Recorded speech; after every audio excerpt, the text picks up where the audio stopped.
Turn the volume up.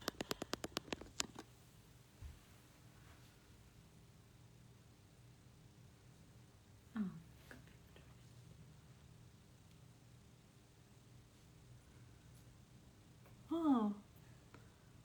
Oh, there's Manny.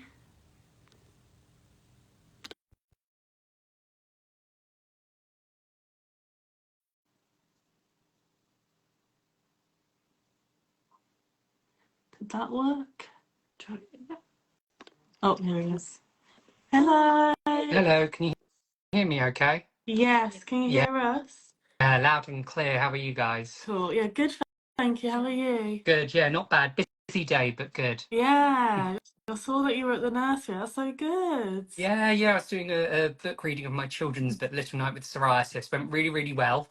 A little bit, it's not quite the target audience, they're a little bit younger, but we did do some great dragon impressions afterwards, which is important. Oh, bless. So Oh, sweet. that's so good.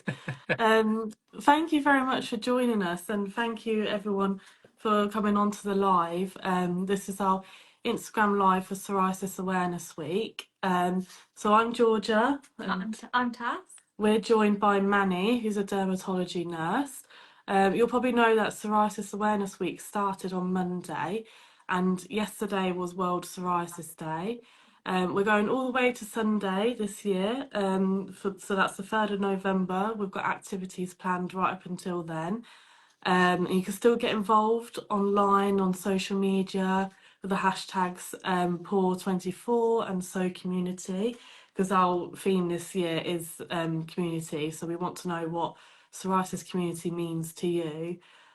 So before we get started, Manny, I didn't know if you wanted to do a little introduction of yourself. Yeah, hi everyone.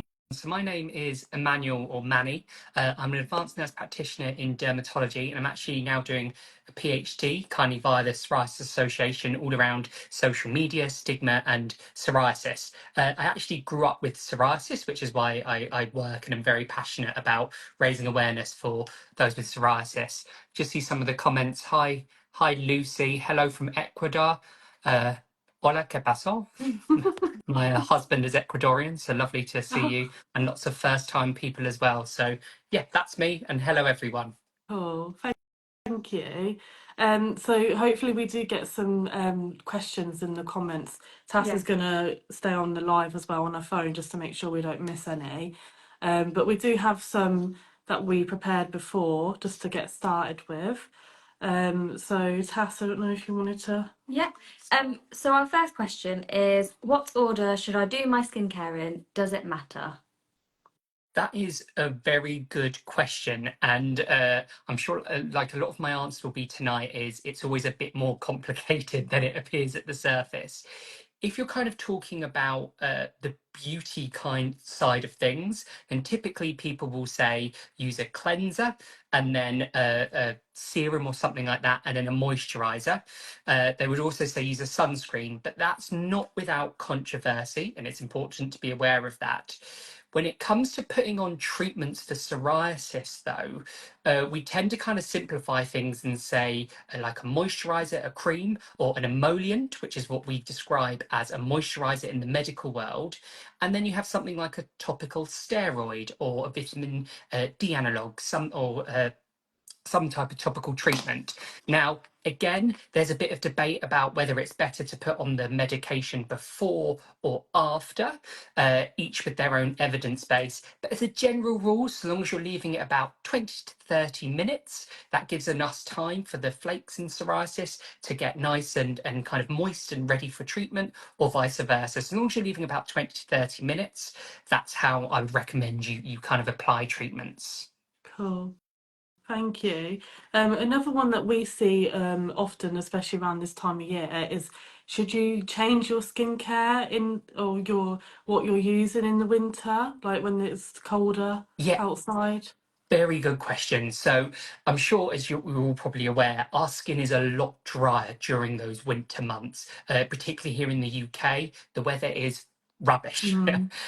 Also, we're going in and out of air conditioning and heating quite regularly, which can be really quite traumatic for our skin.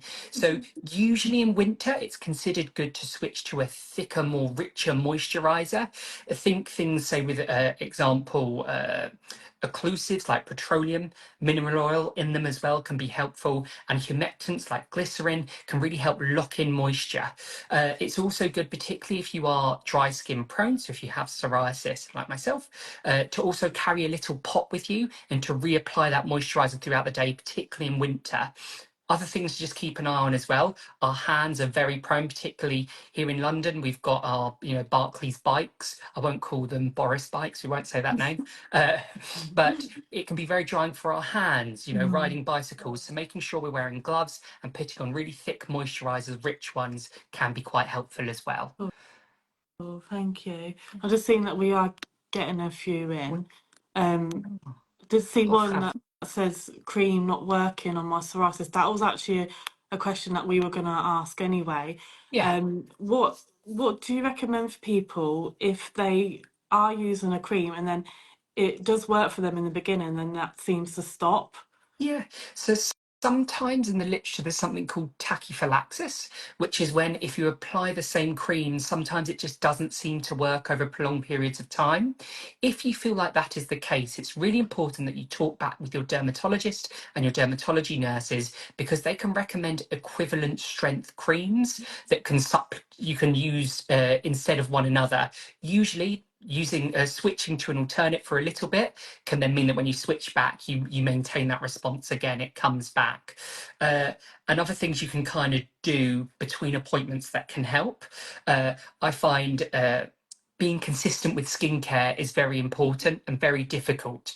I think, you're the Psoriasis Association. You all know what it's like to cover yourself in a cream top to toe every morning. Mm. It is dreadful. Mm. So being consistent is key, but making sure that you're using consistency that allows you to be consistent. We often in dermatology centres try and encourage people to use the thickest possible one, but if you're not going to wear it because it's thick and uncomfortable, tell us, because there's no point us be giving you a cream that's just going to sit on your shelf. So if you're going to prefer to use a light lotion instead of an ointment, let us know and we can find one hopefully that works best for you, your skin, and your outcomes. Great, thank you. There's a few comments that have come in. One of them was my psoriasis is quite bad around my ears and eyelids, which ties in quite nicely with one of the questions. Is there any tips for dealing with facial psoriasis? And then one to follow on from that is I'm struggling with psoriasis in my ears. The doctors have tried anything. Is there anything you can suggest? So I Yeah, think those two questions. very difficult areas to treat sometimes, places like ears. I think it's a bit difficult for me to give advice Mm. over Instagram. I think it's really important, if it is impacting you though, that you're having a very open and honest conversation with your dermatology centre. So here in the UK, we have certain criteria for certain treatments. So we have kind of, first of all, topicals, that's your first step. Then you have things like your systemics, and then you have your biologics. The reason it's done like that is because it's cost. The biologics are very expensive, so they're saved right for the end of the treatment pathway. Now, sometimes places like ears might not respond very well to topicals. So you need to be communicating very frankly with your dermatologist to say how much it is impacting your quality of life, because it lets them know that they might need to escalate your treatment to something else. But yeah, first step is trying to optimize those prescription treatments, which will obviously depend on what your dermatologist recommends to you. And I just don't want to give any advice that contradicts, so I won't go too much into topical treatments. Yeah. Oh, that's great. Thank you for that. We also get asked a lot about vitamins. If there's certain vitamins that can help. I know that's quite Yeah. tricky, that one, Yeah. but I don't know if you have So any advice on that.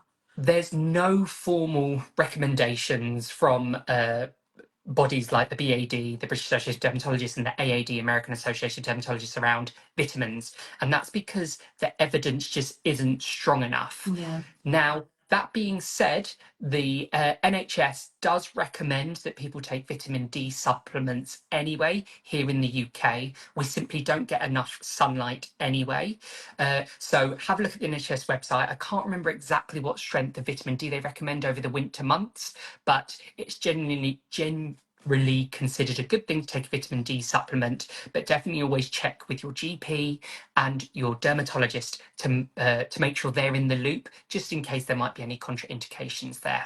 Yeah. Oh, that's a great one. Off the back of that, someone did put in a question quite early on if about if there's any foods that they should avoid for their psoriasis. Yeah, so that's a again, really exciting question. And that's because there's a lot of research. So there's Dr. Thivi Marathapu. I'd really recommend you follow her on Instagram or read her book as well about diet and skin.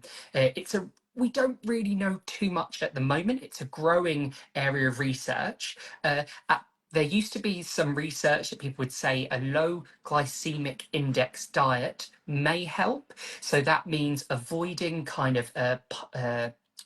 avoiding heavy food, carbs, sugar, those type of things, and instead eating a more varied diet with plenty of antioxidants and fruit and veg.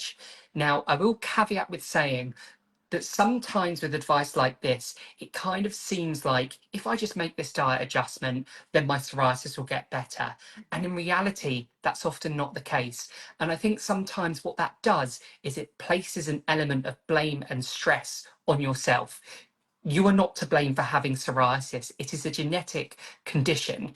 Though there are things we can all do to live a healthy lifestyle, it's important that you know that it's not your fault that you have it. And, if you, cut out all the junk food immediately today and just eat, pureed apples, it might improve your psoriasis a little bit, but realistically, it's not. You need treatment. And that's where dermatology nurses and dermatologists come in. Yeah.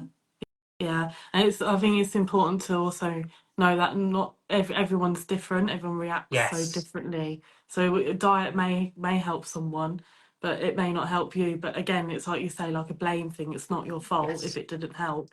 It And just also, didn't work for you. absolutely. And with diets as well, it's really important that you don't try not to do any restrictive diets. Sometimes we see people where they cut out one thing because they felt like it was affecting their psoriasis, then they cut out another thing, cut out another, and cut out another. And Hmm. before you know it, you're having an incredibly restricted diet that can be actually detrimental, so bad for your health. So if you do want to cut something out, that's fine. Make sure you're kind of keeping a diary of when you're cutting it out. And if you don't notice an improvement, make sure you're adding it back in. Don't just do these kind of restricted diets where you're cutting more and more things out. Just one thing at a time and seeing how you do. That's really good. Thank you. I saw there was one there that said, "Does can anxiety flare up psoriasis?" Yeah. So there's a big connection between the mind and skin, and there's lots of kind of anecdotal evidence and stories of stress, which anxiety will feed into, causing flares of psoriasis.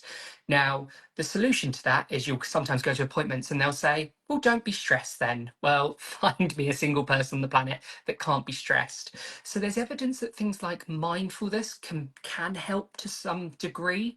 There's lots of free available resources available via the NHS website and also the Psoriasis Association as well. So just kind of practicing mindfulness, being present in the moment can help deal with the anxiety and hopefully help reduce stress.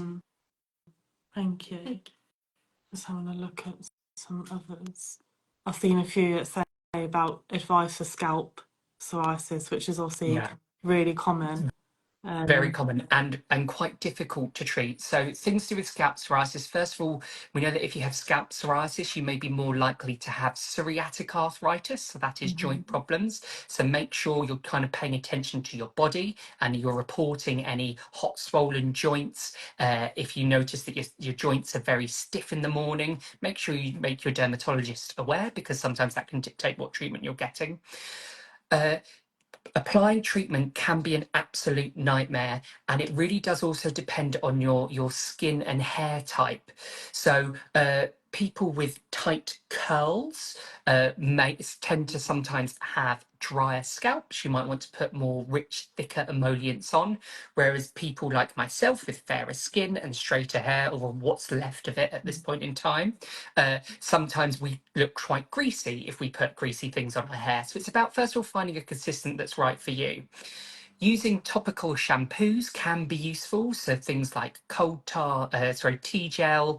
I'm on the spotlight at the moment, but tea gel is an example of a shampoo where you massage it onto your scalp, leave it on for a few minutes and wash it off. What you can also do as well is you can put a moisturizer, a thick emollient on the flakes. Sometimes I've had patients where they then put cling film over it and leave it for a few hours to help soften those plaques. If you have someone available at home to help you, you can get a comb, split the area into 2 centimeter parts, and just gently descale them. So you just lift up those flakes, not too hard because you don't want to cause it to bleed, but just enough to get those flakes on. And then if you have any active treatment, you can then put that direct on those areas afterwards as well. But scalp psoriasis can be very difficult to treat. If it is impacting your mental health, please communicate with your dermatologist because it can dictate which treatments you're getting. Thank you. That's very helpful. In relation to appointment times, obviously there is a bit of a wait. Some people inquiring, is there anything I can do between my appointments while I'm waiting for them to help my psoriasis? Yes, so things you can generally do for your psoriasis is applying a moisturizer and emollient regularly to keep the flakes nice and kind of moist, the skin. Try and avoid general things we tend to do with people with any type of dry skin condition is we advise against scorching hot showers. So try to go with lukewarm showers instead. As soon as you're out of your shower, put the moisturizer on afterwards, pat dry, moisturizer on. And when putting the moisturizers on, go with the direction of hair growth. So on your arm, that's a corkscrew like this, and on your legs, it's straight down. And that can help just optimize your topicals at home. Also, hopefully, before you're seeing the dermatologist, your GP's given you a few active ingredients, active treatments that you can use as well. So making sure you're using them regularly as well. And I also find sometimes it could be quite useful to take pictures of all the creams that you're using and bring them to your appointment, or if you've got, because usually you probably have shelves and shelves of creams at home and won't want to bring them in, but just taking pictures and writing, oh, I like this one, don't think it worked though, just so that we know exactly what you've tried in the past, so that we know what we can offer you next is really helpful. I think also taking photos of your skin at different stages. So Really if you're having good a point. really bad flare up, take photos of it, and then take photos of it when it's not so bad. So you can, if you go to your dermatology appointment when you are having a good day, and you can say, "But I know I'm having a good day today, but this is how it has previously looked." I think Absolutely. that could be quite helpful. Yes. So Yeah, so remembering to psoriasis. take photos. So psoriasis naturally wax and wanes. That means it comes and goes as we all experience. So photos can be crucial. And trust me, when you come to your appointments and you're having a good day, we believe you. It's often is the way that it just happens. You wait 6 months to a year and you come, you just happen to be clear that day. So pictures can be really, really vital. Yeah, thank you. Just see if there's any that we've missed. Tuss, did you have any that you saw? There were quite general ones. Well, this relates actually quite next to what we're going on to anyway. So yeah, that's quite a nice one. Someone's asked in the chat, do you recommend sunbeds or sunny holidays to help with psoriasis? So, as a dermatology nurse, I would definitely advise against sunbeds. We know that in the United Kingdom, our skin cancer rates are going higher and higher and higher.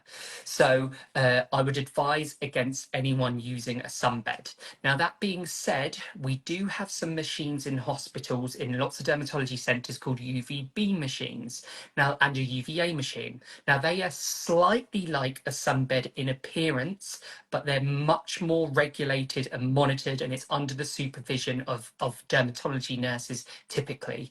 So we can measure exactly how much we're giving you over short periods of time to treat psoriasis. However, sunbeds on the high streets in the UK, we know increase the risk of skin cancers like melanoma that can be life-threatening, and also non-melanoma skin cancers like basal cell carcinomas and squamous cell carcinomas. So I would avoid against them.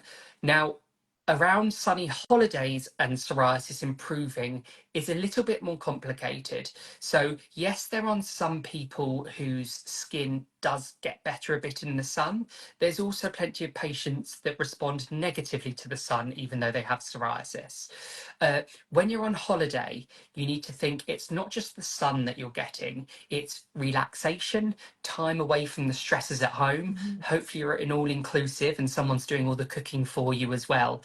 All of those stresses will naturally help you and your skin just get a bit of respite. Also, when you're on holiday as well, you might be applying sun cream very regularly, which does have moisturizing factors in it as well. So it's a bit more complicated than just, the sun's on holiday, therefore my skin gets better. It's actually, you need to look at the whole, what is being on a holiday experience and how that is actually usually a very nice, relaxing experience, assuming you're not at Disney World where it's just chaos all the time. Yeah. A lot of walking and Yeah, yeah. 18 miles I did in one day, but anyway. Oh my gosh. Someone actually has just said there, what about red light treatment? Is that safer than Uh, sunbeds? So I wouldn't be able to say too much because I'd have to read into it. But I know that red lights are very popular online for the treatment of acne, and there's a little bit of evidence around kind of it killing off some of the bacteria. I would say not particularly strong evidence.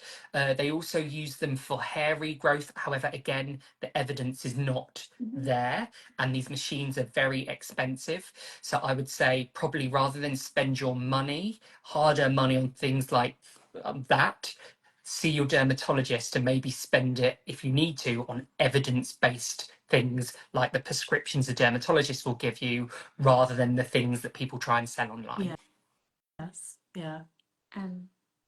That's really helpful. There was a good question in the chat. Mhm. It says, my understanding of psoriasis is not, it's not, oh, sorry. It said, would you mind talking a bit about psoriatic erythroderma, as I experienced this recently and it's very frightening if you don't know what's happening and it's uncommon as well. Yeah, so erythrodermic psoriasis is a very rare type of psoriasis, and it's when it starts to cover too much of your body. When it covers that much of your body has a hard time adjusting its temperature and its fluid levels. So it's one of the few kind of emergencies that we have in dermatology. Typically, someone with erythroderma would be admitted to hospital so that we can closely monitor their fluids. We tend to advise that they get put in a side room that is heat controlled, because we want the heat to be nice and warm so that hopefully they're not losing too much fluid. But yeah, it can be very scary, and I'm sorry you've had that experience. Now, yeah, so it's important that that when your psoriasis is experiencing a flare, that you're keeping in contact with your dermatology department, because if things start to go towards erythrodermic psoriasis, we'd like you to be in hospital. Another kind of red flag to keep an eye out on as well is if you start to get pustules in your psoriasis. That's something that we really want to be aware of in hospital, particularly if they start to develop new. So pustules are just like whiteheads you get on your face. I've got a lovely one here at the moment. So if you start to get them inside your psoriasis, please do get in contact with your dermatology centre so they can see you quickly. Thank you. I think, like you said, it's important to recognise that it is very rare, Very, though. So very rare. we try Yes, not. yes, yes, Yeah, yes. I see that. Carmen, hi Carmen. She said that she had erythrodermic psoriasis and was hospitalised. I'm really sorry to hear that. Thank you for sharing, Thank though. you. We had another question here, but this one's quite specific, so I'm not too sure if you can answer it. It says, Yeah. I get random red bumps on my hands and sometimes feet, but mostly hands. Could this be psoriasis or eczema? Yeah, that I won't be able to answer that, but what I would Mm. suggest is, like we said earlier, about before going to your appointment, take pictures and reach out to your GP in the first instance. GPs, I know they get a bit of a hard time, but the majority of dermatology in the UK happens at GPs, okay? The people that come to dermatology centres are the people that are really, really can't manage in the community. They have very strict and very good guidelines that they follow in the community to try and treat people, because most of dermatology does happen there. So have a chat with your GP first. Hopefully they'll be able to give you a diagnosis and some treatment. And then if that doesn't work and it then persists, that's often when GPs will then say, right, let's send you to a dermatology centre for more input. Okay, that's really helpful. Thank you. No worries. Don't know, did Is you there see any? one, Taff? Yeah, I was gonna say that. I did see one up here. We did kind of speak about psoriasis on the face, but someone said, would exfoliating help psoriasis on the face? So I tend to not. So it's not something that I've ever seen or ever suggested myself. When you have psoriasis, there's a risk of something called Koebnerization or Koebner phenomena. And that's where any trauma to the skin can result in more psoriasis. Often, exfoliation can be quite traumatic for the skin, particularly with physical emollients. So, when you have something like psoriasis, I always think it's best to be as gentle as possible in all the products you use. So, probably advise against exfoliation, keeping things absolutely simplified and following the advice of your dermatologist, which will tend to be an emollient and a topical steroid or vitamin D analog.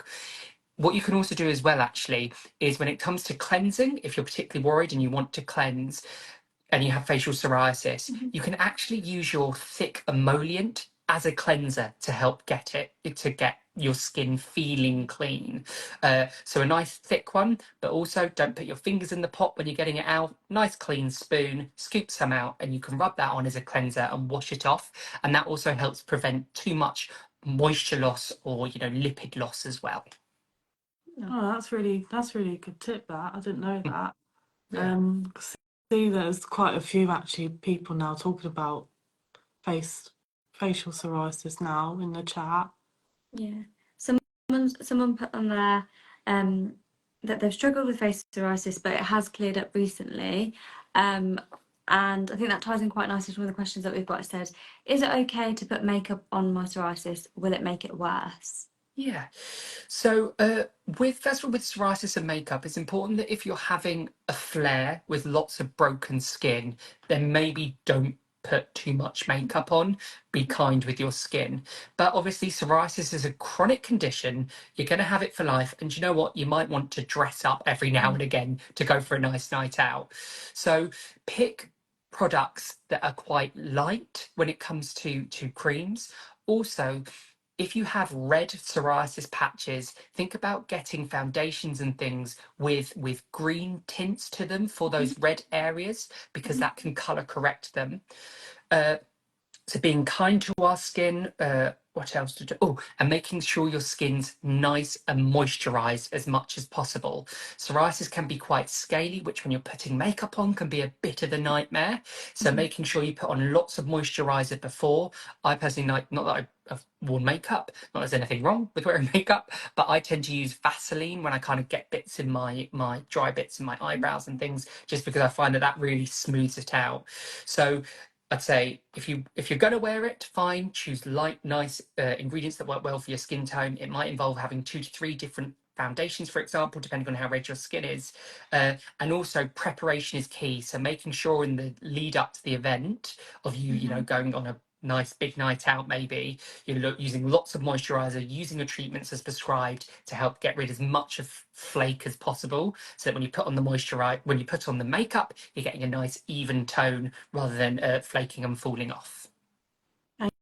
Thank you. You might have seen this question, George, but I think it's quite a good one, this one. Carmen, yeah, I saw that. Yeah. She said she didn't have psoriasis on her face before, but now what was that, sorry? She's 7 months postpartum and now with breastfeeding, and now she's been struggling with her on her face and scalp. Could Sorry that to be hear. due to hormones and stuff, or? Potentially, I think in those scenarios, hopefully you're under a dermatology centre already. So in the centres I worked at, we would usually try and see someone pretty promptly after they've given birth, because for a lot of people that can be a period of flaring immediately afterwards.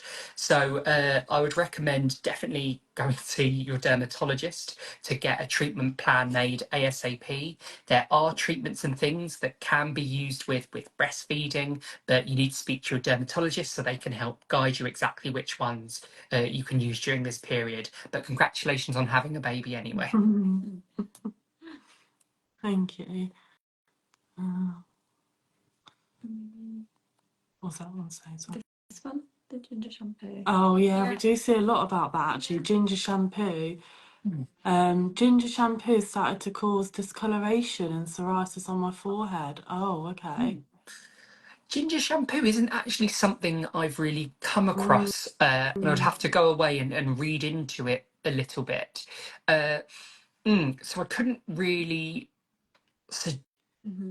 We Yeah, do I couldn't see a really lot of that suggest. on forums about Really? ginger shampoo, but yeah, if it's causing discoloration, Maybe take a break from it. And yeah. Yeah. And reach out to your, again, you will hear me say this 1,000 times, but reach out to your dermatologist or GP, because sometimes pigmentation changes can take a very long time to correct. So yeah, I would reach out to your GP or dermatologist. Brilliant. Do you see one? I was gonna say, if this one's okay to ask, this Yeah. one. Are there any problems with being on biologics long term? That's a good question. So a lot of the biologics haven't been about too long. The longest one, well, one of the longest one we've had is adalimumab. That's been around about, I think it's up to 20-ish years now, when it was in clinical trial phase. So it's difficult to say because they haven't been around forever. So this is where we kind of get into a bit of a debate in dermatology around our traditional systemics, so methotrexate, cyclosporin, that have been about decades, and these newer biologics. So far, there are studies such as BADBIR, the British Association of Dermatologists Biologic and Immunomodulator Register, bit of a mouthful. But what they're doing is collecting all of this post-market information about these medicines so we know that they're safe. And so far, there haven't been any major warnings, as far as I'm aware, of the biologics that are still available now, but we continue to keep an eye on them all. But yeah, I think safe's a very difficult, it's a very subjective word, isn't it? What's safe for me might not be safe for you. So can't really say too much, but I'd say that so far we continue to monitor them. Well, the team at Bad Beer continue to monitor them, and any major concerns they escalate. But really, there hasn't been anything too crazy that's meant that we've had to pull things off, etc.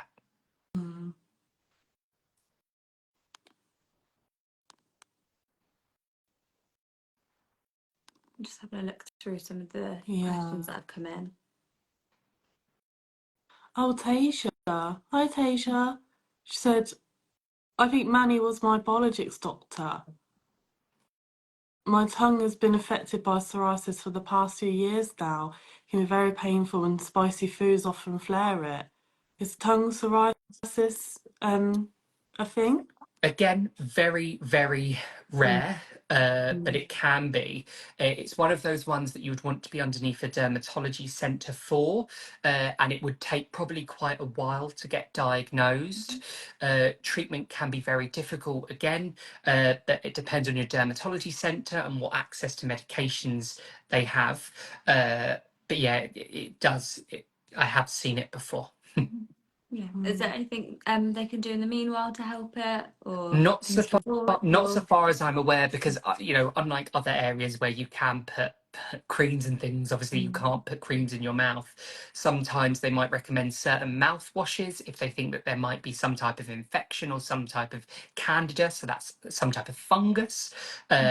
But the best thing is if you've noticed that certain things, so I think you said that spicy food can really flare it, avoid spicy foods and communicate with your dermatologist so that hopefully they can get you the right treatment to try and support you. had one come in about being immunocompromised on methotrexate. News of the first mpox case in the UK is worrying. Precautions already taken: face mask and sanitizer. What further action can be taken if you're immunocompromised and you're on methotrexate, to protect yourself? Really, really great questions. So there's a handbook called the Green Handbook that we all follow in the NHS, and it's all about vaccines, and they've got specific sections on immunosuppressions, people that are on treatments like methotrexate. I would suggest reaching out to your local dermatology centre, because this would usually be a conversation to have with the infectious diseases team. I have seen, that they've got the first case. I believe they're at the Royal Free at the moment, if the news is correct. But as far as I'm aware, it's still by direct skin to skin contact, and typically it has to be quite what's the word I'm looking for? Quite intimate contact. So it's not really something, as far as I'm aware, that you can get through, sitting on a bus seat that someone else has sat on. There are vaccines available for monkeypox. I'm not sure if it is viable. It provides protection from the newer strain, so I wouldn't be able to comment. But I'd say speak to your dermatology centre. If you are someone at risk, which I believe was previously defined as a male who has sex with males, then you may wish to consider getting a vaccine. But this would be a conversation you'd have to have with your dermatologist around what your risk is and what the impact of your medication may be as well. Because for some types of medicines, for some vaccines, we might want to take you off for a prolonged period of time, but it's a conversation you need to have with your dermatologist. Thank you for that. Thank you. No worries. Just got someone here that says, I have a question, but I don't want to ask it on here. Is there anywhere I can ask? I mean, we're happy to have questions asked to us by our like our helpline or our email address, but I don't know if Manny, if people did want to get in contact with you, can they, or we could Yeah. pass them on, or Yeah, so I'm happy to answer questions, but the only issue is I can never give any specific health advice on social media. I think the best thing for that would be yourselves at the Psoriasis Association helpline. They've got loads of good resources there and can signpost as well. Thank you. Yeah, we do offer support and information, but we do have to say we're not medically trained. But yeah, we do have our helpline that you can get in contact with. Yeah, so WhatsApp, calling in, or Email. Yeah. Yeah. I don't know if have you seen any more? I thought this was quite an interesting question. Sorry if this has been asked before. Is there any further research between our gut health and psoriasis? This always seems to be a grey area when trying to engage in conversation with dermatology. Yeah, it really can be a little bit of a controversial area at times. All I can say is, again, it's very much an area of active research. There's a study called Apple, which is a randomized controlled trial specifically looking at diet and the impact on psoriasis. But if you think about it, the reason why it can be so controversial is diet is very difficult to measure the effect because there's so many other variables that you expose yourself to on a day-to-day basis. It's actually quite difficult to say at the end of the day when you're summarizing your results, it was definitely the fact that they ate an apple a day, it kept the doctor away, because there are so many variables. But it is an active study. Again, Fivi Marathapu is a fantastic consultant dermatologist that is really researching this area. So I'd recommend you follow her on social media because she does put updates every so often. Oh, brilliant. That's brilliant. Thank you. Thank you. We have got about 5 to 7 minutes left. Yeah. So yeah, we've got a few more questions come in. Or Saw that one from Lee. Hi Lee. I've recently had chest pains and all tests and blood's okay from doctors. Suggested it might be, I'm not sure how you pronounce that. Costochondritis. Okay. Is this common with Psoriatic arthritis. So psoriatic arthritis is a little bit out of my remit as a dermatology nurse, but you know, if you're getting chest pain, make sure you're seeking urgent medical treatment. It sounds like you've got a diagnosis, which is good. I suggest reaching out to your rheumatology team or your GP for further input to see whether they can comment on that or provide further support. Sorry, I can't be more Yeah. direct.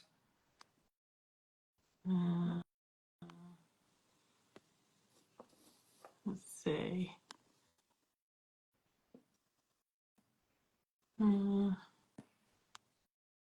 It's hard to. Did you have any more tabs? more of a general one, because I did see a few people had comment that the psoriasis has been impacting their well-being, but what support is available for your psoriasis when it impacts your mental health? Yeah. So this is where people like yourselves, like the Psoriasis Association, are great at providing peer support for people. So I know that you do some great online blogs where people can communicate with each other and support each other, which is brilliant.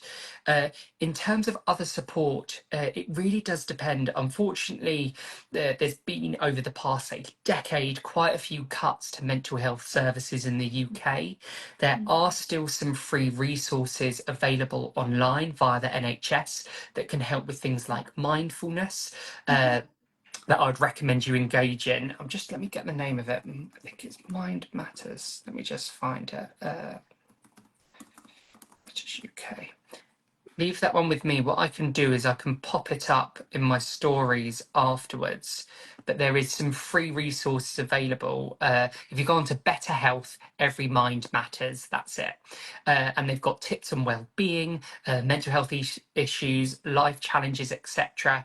Now, most dermatology centres should have a psychologist within their service, but in reality, it doesn't happen. And that's because of funding. It would be fantastic if they did. But this is where these online resources can help. But yeah, I wish we had more resources available. Yeah, that's really good. Thank you. And like you mentioned, obviously us, like we've said before, obviously our helpline, but we have our forums where people can connect with each other, and our Facebook group as well, which is quite popular as well. So yeah, we do offer support for people trying to find other people going through the same thing. Yeah, and on that, if you're based in Northampton, we have got a coffee morning happening on Friday, and the whole aim of that coffee morning is to get people to who've got psoriasis to sort of come together and connect and meet each other. So you can see more details about on our Instagram page. But yeah, so we're trying to do more things like that as well in person and branch out and yeah.